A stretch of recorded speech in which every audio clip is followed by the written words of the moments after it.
The Damaged Horseshoe by Zeenat Iqbal Hussain. For hundreds of years, the horse was the most common means of transport. Before the tractor was invented, the horse was often used to pull farm machinery. It is still used for work on ranches, but most horses are now kept for pleasure. People ride them, watch them perform, and enjoy them in sports such as polo, hunting, and racing.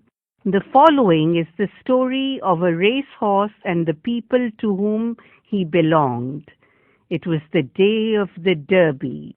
The participants, with their horses, manes trimmed and shining, got ready for the pistol shot which would indicate the start of the race.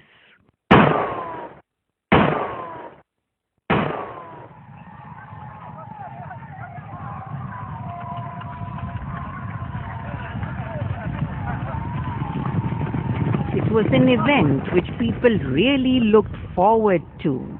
It was a sport enjoyed by the young and old alike. Bets were placed on the horses and the winners left with a handsome sum of money. Mark, the proud owner of a racehorse, whispered something into Godfather's, the name of the horse, ear. It was these sweet nothings that brought a smile to Godfather's lips. It definitely contributed to Godfather's victory in the race. The owner also gave some advice to David the jockey. David was a short and strong fellow. He fitted snugly in the saddle, just as a glove fitted the hand. He had started his career as a jockey with Godfather and longed to end it with him also. The age of any horse can be told by looking at its teeth. Godfather's teeth showed that he still had plenty of race years to go before he retired. Also present was Mark's wife. She always accompanied him to the race. Godfather is really lucky. He gets all your attention, she would tell him. But deep down in her heart, she knew that she would not have had it any way else. She cared for Godfather too, and would tend to his needs whenever she could spare some time. I think the trough of water is empty, she'd say with concern, beckoning her staff to fill the trough up. An insect bit Godfather once. Richard, the horsekeeper, bathed and dressed his wound so well that Godfather was up and about in half the time than the usual. Godfather loved Richard, and he would show it by cuddling up to him. This was Godfather's family, the people who cared for him, who were responsible for his consecutive victories. They were all there with him to see him run the race. A few minutes before the race was to begin, David mounted Godfather and rode down to the start. But little did Mark or David know what was in store for them.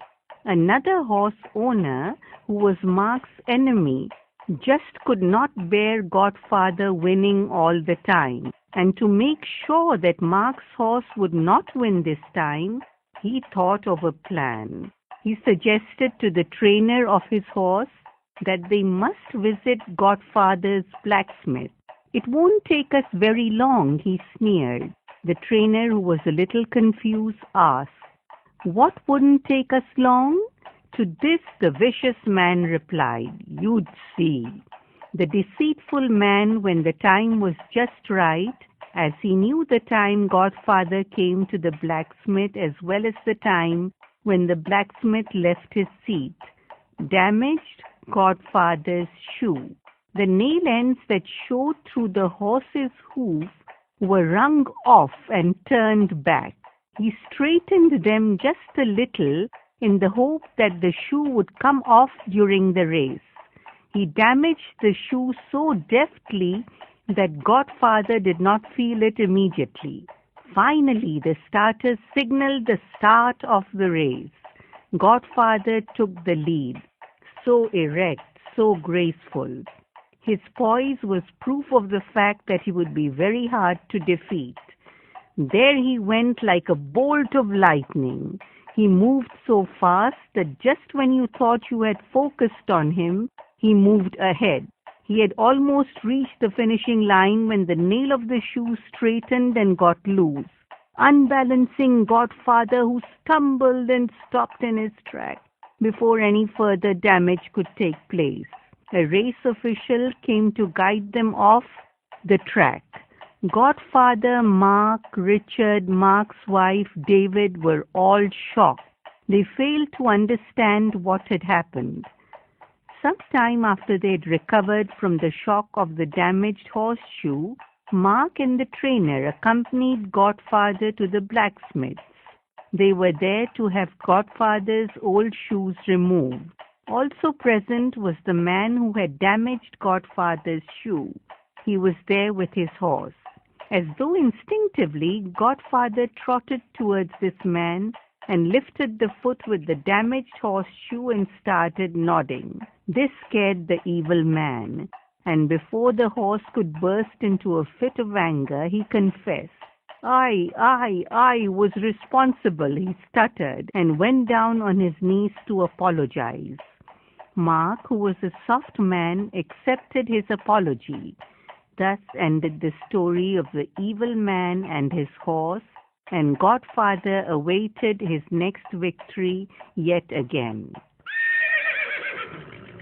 The Damaged Horseshoe by Zeenat Iqbal Hussain.